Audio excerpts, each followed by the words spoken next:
A very good evening to everyone. Welcome to JK exam cracker. My name is Tanya and आज से हम लोग start कर रहे हैं जेके बैंक पीओ का crash course. It's like a practice crash course. आप सभी लोग जानते हैं, शुभम सर ने आपसे डिस्कस भी किया है। एंड इस पर्टिकुलर सेक्शन में जो हम जहाँ प्रीलिम्स का क्रैश कोर्स करें, यहाँ पर I will be taking care of the English section. मैं आप लोगों को इंग्लिश सेक्शन कवर करवाऊंगी। इससे पहले भी मैं आप लोगों को इंग्लिश करवा चुकी। इवन जिन स्टूडेंट्स ने हमारे पास ऐप में कोर्स ज्वाइन किया है वो कोर्स कंप्लीट कर चुके हैं।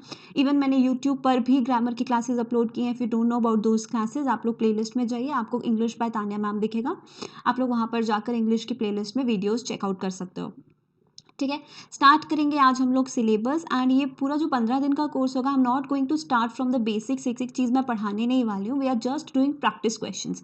इफ़ यू वांट कि आप लोग बेसिक्स ऑफ इंग्लिश ग्रामर सीखना चाहते हैं तो प्लेलिस्ट ऑलरेडी उसके लिए यूट्यूब पर है गाइज। आप लोग वहाँ पर जाकर वो लेक्चर्स बिल्कुल देख सकते हो। ठीक है, स्टार्ट करेंगे विद द सिलेबस डिस्कशन। अगर हम लोग इंग्लिश एग्जाम की बात करते हैं, हम जानते हैं 30 मार्क्स का इंग्लिश हम लोग को आता है प्री लेवल में, है ना।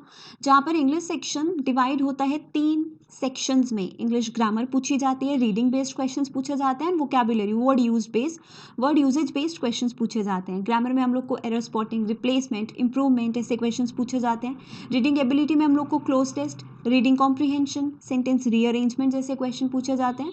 एंड इस तरह के क्वेश्चंस पूछे जाते हैं वर्ड यूजेज पर बेस्ड। मिस स्पेलिंग, स्पेलिंग गलत दिए हो सकते हैं, idioms and phrases, antonyms, synonyms, ये क्वेश्चंस हम लोग को पूछे जाते हैं। एंड इन्हीं क्वेश्चंस को मिलाकर हमारा 30 मार्क्स का क्वेश्चन पेपर रेडी किया जाता है।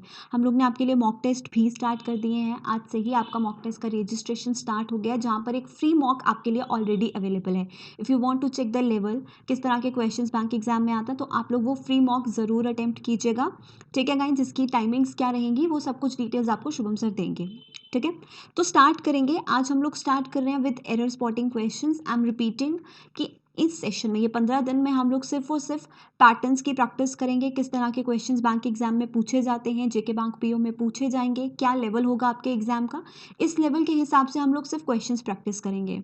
ठीक है, we are starting with the basic section, English grammar section, जहाँ पर मैं आपको error spotting, improvement, phrase replacement जैसे क्वेश्चंस करवाऊंगी। We are starting with the error spotting questions and at the end of every session हम आपको कुछ vocabulary करवाएंगे, क्योंकि आप जानते हो वोकैबुलरी बहुत ज़्यादा इंपॉर्टेंट है। ठीक है, एंड इन सब टॉपिक्स को आप लोगों को कैसे बेटर स्कोर करना है विद ईच लेक्चर मैं आप लोगों को ज़रूर गाइड करूँगी। ठीक है, और एक और सजेशन जो मैं आप लोगों को देना चाहती हूँ ये है कि अगर आप लोगों को रीडिंग की आदत नहीं है, if you are not comfortable in reading newspaper, in reading books, तो स्टार्ट कर दीजिए। ठीक है, क्योंकि रीडिंग करने से इंग्लिश सेक्शन में बहुत बहुत इंप्रूवमेंट, आप खुद से ही अपने आप में एक इंप्रूवमेंट फील करोगे इफ़ यू स्टार्ट रीडिंग। ठीक है, रीडिंग स्टार्ट करोगे ना, प्रैक्टिस करते रहोगे साथ साथ क्वेश्चंस की, ऑटोमेटिकली चीज़ें समझ में आना शुरू होंगी, जिससे आपको, और न्यूज़पेपर पढ़ना शुरू करेंगे तो उससे आप लोग अपडेटेड भी रहेंगे।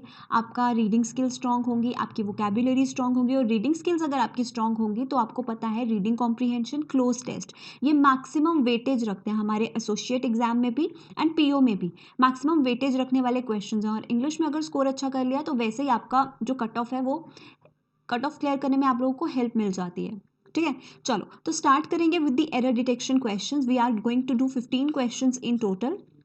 ओके, एंड ईच क्वेश्चंस के साथ मैं आप लोगों को कुछ ग्रामर के कॉन्सेप्ट्स क्लियर करवाऊंगी। आप लोग को क्या करना है, एक सेंटेंस दिया है, एक सेंटेंस को कुछ हिस्सों में डिवाइड किया गया है, और किसी एक हिस्से में, लाइक पार्ट ए है, बी है, सी है, डी है, किसी एक हिस्से में कहीं ना कहीं कोई एरर होने वाला है इंग्लिश ग्रामर पर बेस्ड।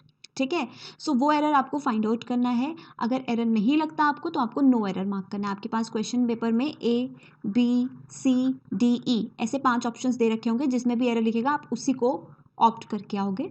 ठीक है, सो स्टार्ट करेंगे क्वेश्चन नंबर 1 से। A look at migration data suggest that the number of deaths do not necessarily indicate the crisis that is being described. अब यहाँ से हम लोग देखें द नंबर ऑफ। अब मैं कुछ ग्रामर के कॉन्सेप्ट्स आपको क्वेश्चंस के साथ ही बता रही हूँ, मेरे साथ साथ ध्यान से देख के समझिएगा। 2 फ्रेजेस होते हैं, एक होता है हम लोग लिखते हैं ना द नंबर ऑफ, लिखते हैं हम लोग अ नंबर ऑफ भी लिखते हैं। वैसे तो बोलने में देखा जाए या लिखने में देखा जाए कोई फ़र्क नहीं है, द नंबर ऑफ बोलो या फिर अ नंबर ऑफ बोलो, कोई भी फ़र्क नहीं है। लेकिन ग्रामेटिकली अगर आपने सेंटेंस में द नंबर ऑफ यूज़ किया है तो उसके बाद जो वर्ब लगती है, वर्ब क्या होती है, क्रिया, एक्शन डिफाइनिंग वर्ड्स। वर्ब हमेशा कैसी होती है, सिंगुलर। ठीक है। सिंगुलर वर्ब्स कौन से होते हैं? इज, वॉज, हैज़, ऐसी वाली वर्ब्स होती हैं सिंगुलर वर्ब्स। और अगर अ नंबर ऑफ दिया है तो वर्ब हमेशा कैसी होगी? प्लूरल।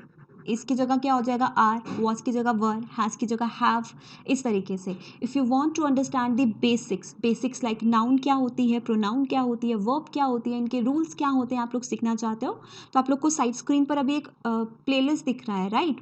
आपको प्लेलिस्ट सेक्शन में जाना है, इस प्लेलिस्ट पर क्लिक करना है। ठीक है, यहाँ पर आप लोगों को कंप्लीट प्लेलिस्ट मिलेगी इंग्लिश ग्रामर की। ग्रामर के सभी पार्ट्स हम लोगों ने कवर किए हैं, आप लोग डेफिनेटली ये देख सकते हो और this is going to help you a lot. Okay, so हम लोग क्या कह रहे थे? द नंबर ऑफ के साथ सिंगुलर वर्ब लगती है। और हम लोग ने एक चीज़ बचपन में भी सीखी थी स्कूल में कि अगर हमारा नाउन या प्रोनाउन या नेम सिंगुलर है, यानी कि हमारा जो सब्जेक्ट ऑफ द सेंटेंस होता है अगर वो सिंगुलर है और उसके साथ हम वर्ब की फर्स्ट फॉर्म यूज़ करते हैं तो उसके साथ एस या फिर ई एस लगाते हैं। जैसे हम लोग बोलते हैं ना, ही गोज़, और अगर दे लिख दिया तो दे गो, है तो फर्स्ट फॉर्म ही लेकिन ही सिंगुलर था तो हमने गोस कर दिया। अब सिमिलरली देखो क्या है? द नंबर ऑफ डेथ्स, हमें पता है वर्ब हम सिंगुलर वाली लगाते हैं तो डू के साथ हम लोग क्या लगाएंगे? E S, does.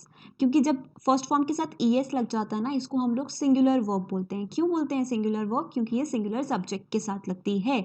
तो यहाँ पर डू की जगह हम लोग को क्या करना है? डज। अगर यहाँ पर अ नंबर ऑफ होता तो उस वक्त डू यहाँ पर सही होता। एरर कहाँ पर निकाला हम लोग ने? पार्ट बी में। ठीक है, आई होप ये एक्सप्लेनेशन आप लोगों के काम आ रहा होगा। इफ़ यू वांट कोई भी इंप्रूवमेंट आप चाहते हैं, आप लोगों को दिक्कत आ रही है चीज़ें समझने में, तो मैं फिर से आपको सजेस्ट करूँगी एक बार वो प्लेलिस्ट ज़रूर देखिए, क्योंकि बहुत कम टाइम है, वापस से सारी चीज़ें करवाना is quite difficult. Already playlist बना हुआ है, जाइए देखिए, आराम से सारे कॉन्सेप्ट समझिए। जो भी डाउट आएगा कॉमेंट करके बता देना बस। ठीक है, चलो नेक्स्ट क्वेश्चन पे आते हैं। Lakhdar Brahimi, the UN envoy of Syria said the second round of talks in Geneva has failed to make progress. हम लोग ने एक चीज़ समझी थी, पास्ट टेंस। जब एक सेंटेंस में पास्ट में बात की जा रही है तो पूरा का पूरा सेंटेंस किस में होना चाहिए? पास्ट टेंस में होना चाहिए। अब यहाँ पे हम लोग ने देखा सेड है, सेड मतलब से का पास्ट फॉर्म, ये सेंटेंस पास्ट में है तो यहाँ पर हम हैज़ क्यों यूज़ करेंगे? यहाँ पर हम हैड यूज़ करेंगे। पार्ट सी में एरर है। ठीक है, as the sentence is in past tense तो हेल्पिंग वर्ब हैज़ यूज़ नहीं होगा, हैड यूज़ होगा। Helping verb has, have, is, am, are, ये किसके हेल्पिंग वर्ब्स होते हैं? प्रेजेंट के हेल्पिंग वर्ब्स होते हैं। ठीक है, इन केस हम लोग बात करें हैड की, वॉज, वर, ये किसके हेल्पिंग वर्ब्स होते हैं? ये प्रेजेंट, ये पास्ट के हेल्पिंग वर्ब्स होते हैं। डू, डज, प्रेजेंट के हेल्पिंग वर्ब्स होते हैं। डिड, पास्ट का हेल्पिंग वर्ब्स होता है। टेंसेस में भी हमने किया था, वर्ब्स में भी हमने किया था। जो स्टूडेंट स्टार्टिंग से मेरे सेशंस देखते आए हैं इंग्लिश के, they must know about all this. So error कहाँ पर है? पार्ट सी में। नेक्स्ट क्वेश्चन पे आएंगे।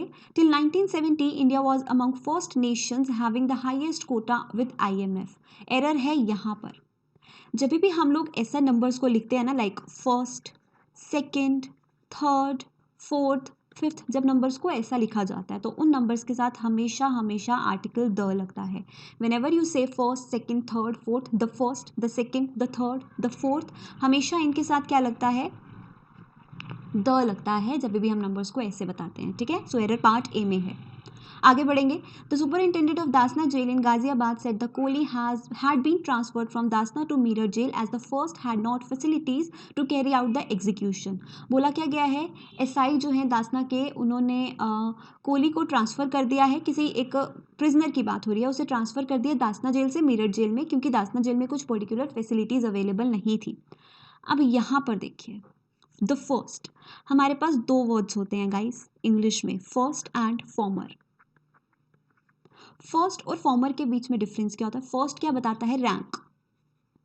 ठीक है, फर्स्ट है, सेकंड है, फर्स्ट पोजीशन है, फर्स्ट रैंक है। फॉर्मर का मतलब क्या होता है? पहले वाला। ठीक है, दो चीज़ें हम लोग को दी गई हैं और दो में से या तीन में से हम लोग को फर्स्ट वाला बताना है कि इनमें से जो पहले वाला है वो ऐसा है या वैसा है, वॉटेवर। तो उसके लिए हम लोग क्या यूज़ करते हैं? फर्स्ट का यूज़ नहीं करते, हम लोग फॉर्मर का यूज़ करते हैं। अब यहाँ पे देखो तो दो जेल्स का कंपैरिजन किया गया है, Dasna jail and Meerut jail का, और बोला गया है जो पहले वाला जेल है उसमें फैसिलिटीज़ अवेलेबल नहीं है। पहले वाला मतलब फर्स्ट की जगह क्या होना चाहिए? Farmer. The former had not facilities to carry out the execution। Error कहाँ पर निकला? पार्ट सी में। Alright, आगे बढ़ेंगे। Since the commencement of the constitution in 1950, it is for the third time that governors this time as much as 9 had to go, as much as 9। अब हम लोग ने नाउन पढ़ा था, एडजेक्टिव पढ़ा था, वहाँ पर हम लोगों ने मैनी एंड मच के बीच का डिफरेंस भी किया था, राइट। मैनी और मच क्या होते हैं? एडजेक्टिव्स होते हैं, क्वालिटी और क्वांटिटी बताते हैं। मैनी का मतलब होता है काफ़ी सारे इन नंबर, मच का मतलब भी होता है काफ़ी सारा, काफ़ी ज़्यादा, बट इन क्वांटिटी। तो मैनी कैसे बताता है, किसको रिप्रेजेंट करता है? नंबर्स को, कि नंबर्स में काफ़ी है, ज़्यादा है। मच किसको बताता है? क्वांटिटी को, डिग्री को, कि क्वांटिटी में ज़्यादा है। तो मैनी किसके साथ लगा? हमेशा काउंटेबल नाउन्स के साथ। और मच किसके साथ लगा? हमेशा अनकाउंटेबल नाउन्स के साथ, ठीक है। मैनी काउंटेबल के साथ लगा, मच लगा अनकाउंटेबल के साथ। काउंटेबल नाउन्स मतलब जिनके साथ हम लोग 1 2 3 4 लगा सकते हैं, नंबर लगा सकते हैं। जैसे मैं बोलूँ बुक्स, हम लोग बोलते हैं ना many books, many cars, many mobiles, ये सब चीज़ें क्या है? 1 2 3 4 लगाया जा सकता है, तो ये हो गए काउंटेबल। वाटर, क्या वाटर काउंटेबल है? कैन यू से हम ऐसा कह सकते हैं 1 वाटर, 2 वाटर? कभी ऐसा बोलते हो मम्मा एक पानी देना? नहीं बोलते हो ना, एक ग्लास पानी देना। तो glass is countable, water is not. तो वाटर, राइस, शुगर, ये सारी चीज़ें जिनकी हम नंबर में नहीं क्वांटिटी में बात करते हैं, वो उन्हें हम लोग कहते हैं अनकाउंटेबल नाउन्स। अब यहाँ पर देखो क्या बोला गया है, एज मच एज 9, मतलब नंबर की बात की गई है। तो एज मच एज नहीं होना चाहिए, as many as 9 have had to go, ठीक है। सो मच को आपको रिप्लेस करना है मैनी से। अब मेरा एक क्वेश्चन जो आपको आंसर करना है कमेंट सेक्शन में, और बहुत सारे स्टूडेंट्स का डाउट भी होता है, इवन मैंने पहले भी बताई है ये चीज़, स्टार वर्ड, ठीक है। I am talking about a noun star. आपको मुझे बताना है ये स्टार नाउन काउंटेबल नाउन है या फिर ये एक अनकाउंटेबल नाउन है। जस्ट आपको मुझे इतना बताना है इन the comment section, star is countable और इट इज़ अनकाउंटेबल। सिर्फ इतना मुझे आपको कमेंट सेक्शन में बताना है। I will read all your comments, all your answers, और उसके बाद हम लोग नेक्स्ट सेशन में इस पर डिस्कशन करेंगे, ओके। चलो आगे बढ़ते हैं। Before investing you should look after the overall business dynamics of the company. Invest करने से पहले एक बार तुमको एग्जामिन करना चाहिए, जो भी कंपनी में तुम इन्वेस्ट करने वाले हो उसके जो भी बिजनेस डायनामिक्स हैं, तुम्हें उसको एक बार एग्जामिन करना चाहिए। यही सेंस बनता है सेंटेंस में। तो यहाँ पर ये जो फ्रेजल वर्ब दिया गया है लुक आफ्टर, ये गलत है। लुक आफ्टर एक फ्रेजल वर्ब होता है। फ्रेजल वर्ब किसे हम लोग कहते हैं इंग्लिश में? जब एक वर्ब के बाद एक प्रेपोजिशन लग जाती है तो वो एक डिफरेंट मीनिंग एक्सप्रेस करता है। और लुक आफ्टर का मतलब क्या होता है? टू टेक केयर ऑफ, ठीक है। किसी का केयर करना, हम लोग बोलते हैं ना look after my parents, look after my dog, look after my family, तो मतलब देखभाल करना, टेक केयर करना। तो लुक आफ्टर का मतलब होता है ये। लेकिन अगर हम लोग सेंटेंस में देखें तो सेंटेंस में क्या बोला गया है? इन्वेस्ट करने से पहले एग्जामिन कर लो कि कंपनी के डायनामिक्स क्या है, सो दैट अगर तुम उसमें इन्वेस्ट कर रहे हो तो तुमको कोई प्रॉब्लम ना आए, यही बोला गया है। सो यहाँ पर लुक आफ्टर नहीं आना चाहिए, यहाँ पर क्या आना चाहिए? Look at. What should be used here? Look at का यूज होना चाहिए यहाँ पर, ठीक है गाइस। लुक एट का मतलब क्या होता है? लुक एट का मतलब होता है एग्जामिन, इन्वेस्टिगेट। तो इन्वेस्ट करने से पहले इन्वेस्टिगेट कर लो कंपनी के बिजनेस डायनामिक्स को, ठीक है। और लुक आफ्टर का मतलब होता है take care of. So error कहाँ पर है? पार्ट बी में। To be very honest guys, मैं चाहती थी मैं आप लोगों की क्लासेस लाइव लूँ, particularly for the English section, क्योंकि जो भी डाउट्स हों वो डाउट्स हम लोग साथ के साथ क्लियर करें। But may be internet conditions की वजह से वो पॉसिबल नहीं हो पा रहा है। बट अगर आप लोगों को लगता है कि लाइव क्लासेस आप लोगों के लिए कन्वीनियंट रहेंगी तो आप लोग मुझे कॉमेंट सेक्शन में ज़रूर बताना, क्योंकि लाइव क्लासेस में इंग्लिश से रिलेटेड जो डाउट्स होंगे हम साथ के साथ कवर कर लेंगे, है ना। तो मुझे ये चीज़ बताना if you are comfortable with the live classes. चलो नेक्स्ट क्वेश्चन पे आते हैं। With India's urban population expected to grow exponentially over the next couple of decades, urban housing will be a central issue to the government. कहता है India की population next आने वाले years में बढ़ जाएगी और अर्बन हाउसिंग जो है वो गवर्नमेंट के लिए एक बहुत बड़ा इशू हो जाएगी। गवर्नमेंट के लिए इशू होगी, तो इशू टू द गवर्नमेंट नहीं होगा, issue for the government. For का मतलब क्या होता है? के लिए। तो अर्बन हाउसिंग गवर्नमेंट के लिए इशू होने वाली है, तो टू की जगह हम लोग क्या लिखेंगे? फॉर, ठीक है। प्रेपोजिशन का एरर है, हम लोग ऐसा बोलते हैं ना, जैसा मैं कुछ ऐसा लिख दूँ, exercise is good for you, right. तो exercise is good for you का मतलब क्या हुआ? एक्सरसाइज आपके लिए अच्छी है, तो के लिए मतलब फॉर। तो अर्बन हाउसिंग गवर्नमेंट के लिए इशू था, तो इशू टू द गवर्नमेंट नहीं, issue for the government. To को हम लोग one thing to another thing, जब हमको ट्रांसफर की बात करनी होती है एक जगह से दूसरी जगह, एक चीज़ से दूसरी चीज़ को ट्रांसफर करने की, हम लोग तब हम टू का यूज़ करते हैं, ठीक है। आगे बढ़ेंगे। Madan hesitated in accepting the post as she did not thought the salary was enough for a man with a family of 8. Did not thought. जब भी ये चीज़ को ध्यान में रख लो, एक सेंटेंस में यूज़ हुआ है डिड और डिड के बाद लगा है एक वर्ब।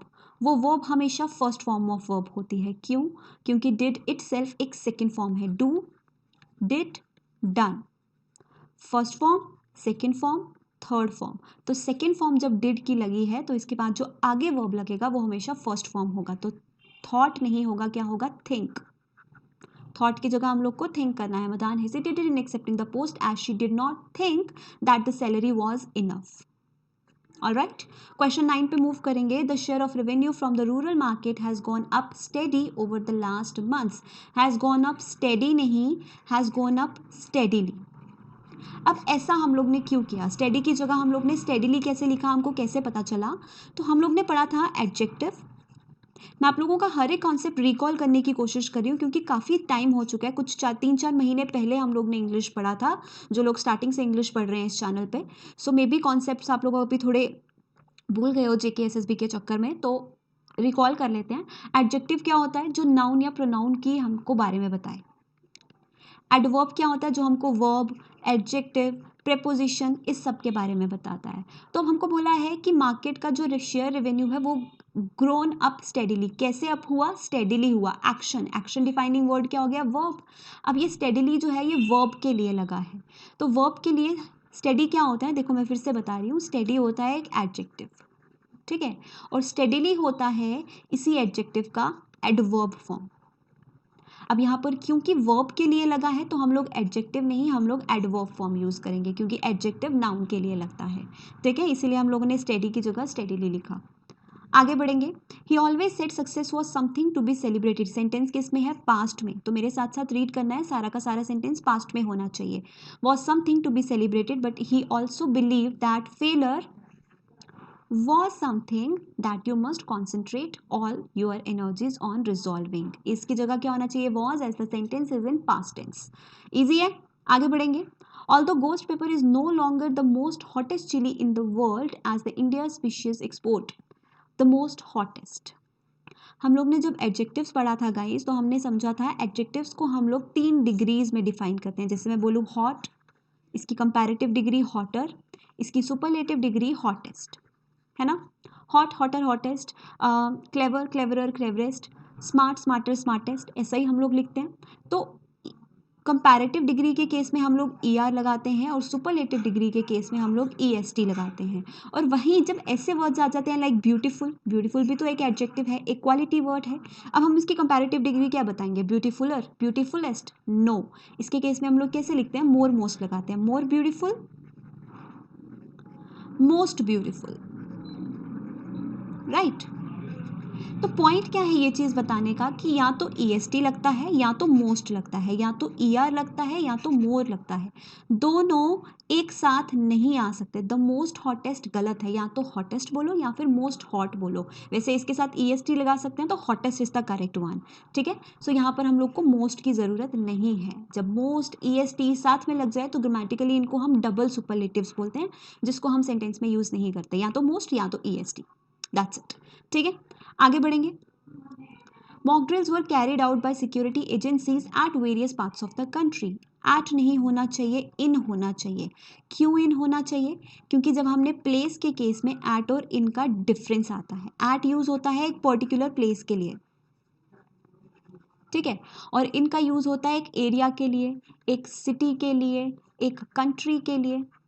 जब हम ओवरऑल एरिया की बात करते हैं उस वक्त हम इन यूज़ करते हैं, और पूरे एरिया की एक पर्टिकुलर लोकेशन की बात करते हैं उस वक्त हम लोग एट यूज़ करते हैं। जैसे I am sitting in the room at the corner. In मतलब रूम के अंदर, पूरे सरफेस में, उस रूम के पूरे सरफेस के अंदर हूँ मैं, लेकिन उस सरफेस के अंदर कौन सी पर्टिकुलर जगह पे हूँ? कॉर्नर पर। तो एक पर्टिकुलर जगह आ गई एट द कॉर्नर और पूरा सरफेस आ गया इन द रूम। इसीलिए various parts of the country, surface की बात की गई है, हम लोग इन लगाएंगे, ठीक है। आगे बढ़ेंगे। Extending an invitation to the president of US for the Republic Day ballet a month after Modi's visit to the Big Apple put strengthening of ties among the world's two biggest democracies. Among two biggest democracies. हम लोग ने पढ़ा था among and between के बीच difference. Between कब लगता है? जब हम सिर्फ दो के बीच की बात करते हैं। अमंग कब लगता है? जब मोर देन टू होता है। और सेंटेंस में देखें तो सिर्फ दो की बात की गई है, दो डेमोक्रेसीज की बात की गई है, तो दो के लिए हम लोग अमंग नहीं लगाते। अमंग हमेशा दो से ज़्यादा के लिए होता है। यहाँ क्या होना चाहिए? अमंग की जगह बिटवीन। सो एरर कहाँ पर है इस सेंटेंस में?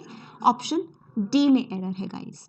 ठीक है, आगे बढ़ते हैं। Question 14, hopefully this last order of the apex court will help in bringing a speedy closure to the case. This last order, देखो एक एडजेक्टिव होता है लेट, उसकी डिग्रीज क्या होती हैं? लेट, लेटर, लेटेस्ट, जानते हो आप लोग, है ना, पढ़ा है हम लोग ने बचपन में स्कूल में। एक और डिग्री होती है इसकी लैटर और लास्ट, जिसके बारे में बच्चों ने बहुत कम पढ़ा है। लेटर, लेटेस्ट क्या बताती है? टाइम। लेटर मतलब बाद में, लेटेस्ट मतलब न्यू, अर्लीस्ट, सबसे नया, जैसे हम बोलते हैं latest app, latest mobile phone, है ना। लैटर और लास्ट किसकी बात करते हैं? पोजीशन की, राइट। ये टाइम की बात करते हैं, ये पोजीशन की बात करते हैं। लैटर का मतलब क्या होता है? बाद वाला, बाद वाली पोजीशन। जैसे मैं बोलूँ he is standing latter to me, he is standing latter to me मतलब वो मुझसे बाद वाली पोजीशन पे खड़ा है। ही केम लेटर देन आई केम, सो वो मुझसे, मेरे आने के बाद में आया। तो लेटर और लैटर में डिफरेंस समझ आया? लास्ट मतलब लास्ट वाली पोजीशन। अब यहाँ पर ऑर्डर की पोजीशन की बात नहीं की जा रही, यहाँ पर क्या बोला जा रहा है? जो लेटेस्ट ऑर्डर है वो इस केस को जल्दी क्लोज करने में हेल्प करेगा। तो लास्ट नहीं होना चाहिए, लेटेस्ट होना चाहिए यहाँ पर। ठीक है, लेटेस्ट ऑर्डर। ये सब चीज़ें आपको क्लियर होंगी विद प्रैक्टिस, जितनी अच्छी आपकी ग्रामर होगी। एंड आई वुड सजेस्ट कि कभी भी आप एग्जाम की तैयारी करते हो, आप बिगिनर हो, पहली बार कोई एग्जाम देने वाले हो जिसमें इंग्लिश सेक्शन पूछे जाने वाला है, तो एक बार एक कंप्लीट इंग्लिश ग्रामर कोर्स करना is very very important. Directly questions पे जंप करोगे, हो सकता है डिफिकल्टी आए, तो एक बार ग्रामर कोर्स पूरा करना है, जहाँ पे सारे पार्ट्स ऑफ स्पीच होते हैं, noun, pronoun, adjective, adverb, verb, ये सब कुछ कंप्लीट करने हैं, समझने हैं, और फिर जब प्रैक्टिस करोगे तो ऑटोमेटिकली समझ आएगा। मेरे लेक्चर ज़रूर देखना guys, they are going to be very helpful for you. ठीक है, 2 दिन में स्पीड करो डबल लेक्चर्स की सारी प्लेलिस्ट देख लो, 2 दिन लगाकर पूरी ग्रामर क्लियर हो जाएगी, और उसमें प्रैक्टिस क्वेश्चंस भी हैं। आगे बढ़ेंगे। The United States of America has not blacklisted India as a priority foreign country in its report on the intellectual property regime of trading partner despite strong demands from its pharmaceutical companies. United States of America, वैसे तो हम लोग कभी भी किसी country के साथ the नहीं लगाते, लाइक हम लोग कभी नहीं बोलते the India, the Europe, the England, हम लोग किसी भी कंट्री के साथ द तो नहीं लगाते, लेकिन देर आर सम एक्सेप्शंस भी हैं। और एक्सेप्शंस क्या कहती हैं? जो कंट्रीज होती हैं जिनका नाम लाइक एक कंपाउंड नाउन होता है। कंपाउंड नाउन एज इन एक ही वर्ड से नाम नहीं बनता, काफ़ी ज़्यादा वर्ड्स है, जैसे यूएसए, द यूएसए हो गया, United States of America, the UK, United Kingdom, right, the UAE, United Arab Emirates. इन सब के साथ हम लोग क्या लगाते हैं? आर्टिकल द लगाते हैं, ऐसे कंट्रीज़ के नाम के साथ जो एब्रीविएशंस में होते हैं, जिनकी शॉर्ट फॉर्म्स बनती हैं। तो यहाँ पर यूनाइटेड स्टेट्स ऑफ अमेरिका के आगे हम लोग को क्या लगाना है? Article the. सो एरर कहाँ पर हो गया? पार्ट ए में। ठीक है गाइस, तो ये थे आज के 15 questions. They were mixed on the basis of English grammar. If you want any questions from a particular topic जिसमें आपको प्रॉब्लम आ रहा है, डेफिनेटली मुझे बताइए, हम वैसे ही क्रैश कोर्स डिज़ाइन करेंगे। Now the time is for vocabulary. अभी हम लोग कुछ वोकैबुलरी सीखते हैं। पहला वर्ड है आपका बेलीग्रेंट। बेलीग्रेंट का मतलब क्या होता है? जो पर्सन अगेंस्ट होता है, लाइक अगेंस्ट होता है, किसी के साथ वॉर लाइक सिचुएशन में होता है। हॉस्टाइल, हॉस्टाइल का मतलब होता है अगेंस्ट होना। ठीक है, सो बेलीग्रेंट का मतलब क्या हो गया? हॉस्टाइल। एक और तरीका आप लोगों को वर्ड को याद करने का बताती हूँ। यहाँ पर एक रूट वर्ड है बेटा, बेली। बेली इंग्लिश ग्रामर में एक रूट वर्ड होता है जिसका मतलब क्या होता है? War, combat. कॉम्बैट का मतलब क्या होता है? लड़ाई। ठीक है, अब ये बेली वर्ड जिस भी वर्ड के साथ आपको ज्वाइन होके दिखे, जैसे यहाँ पर बेलीग्रेंट दिया है जिसका मतलब है अगेंस्ट होना किसी के साथ लड़ाई में। बेलिकोस आप लोग देख सकते हो। बेलिकोस का मतलब क्या होता है? बेलिकोस का मतलब होता है एक ऐसा बिहेवियर जो किसी से रिबेल करना, बेसिकली किसी को, झगड़ालू। बेलिकोस हम लोग किसे बोलते हैं? झगड़ालू को। ठीक है, जो झगड़ा करने के लिए ऑलवेज रेडी होता है। उसके बाद एक बहुत कॉमन वर्ड आपने देखा होगा, रेबेलियन। इसमें भी अगर हम लोग बीच में देखें तो बेली आता है। रिबेलियन कौन होते हैं? जो किसी भी रूल या लॉ के अगेंस्ट होते हैं। सो बेली वर्ड हमेशा अगेंस्ट होने की ही बात करता है, ठीक है। उसके बाद आता है सैंग्विन। सैंग्विन का मतलब क्या होता है, हमेशा पॉजिटिव सोचने वाला, ऑप्टिमिस्टिक। इंसिपिड, इंसिपिड का मतलब होता है बेस्वादी, किसी भी चीज़ का जो कोई टेस्ट नहीं है, बिल्कुल फ्लेवरलेस है, बिल्कुल ही किसी तरह का स्वाद नहीं है, उसे हम लोग क्या बोलते हैं, इंसिपिड बोलते हैं। अगर ये क्वालिटी आप किसी पर्सन में डिफाइन करना चाहते हो, तो जो एक बोरिंग पर्सन होता है, जिसमें किसी भी तरह का ज़ील, किसी भी तरह का एक्साइटमेंट नहीं है, बिल्कुल बोरिंग सा पर्सन है, उसे भी आप लोग इंसिपिड बोल सकते हो एज अ क्वालिटी, ठीक है। स्क्रूटिनाइज, स्क्रूटिनाइज का मतलब क्या होता है, सर्वे करना। सर्वे करना मतलब किसी चीज़ को प्रॉपरली एग्जामिन करना, ठीक है, उसी को हम लोग कहते हैं स्क्रूटिनाइज। स्क्रूटिनाइजेशन क्या का मतलब क्या होता है, एग्जामिनेशन, किसी भी चीज़ की इन्वेस्टिगेशन।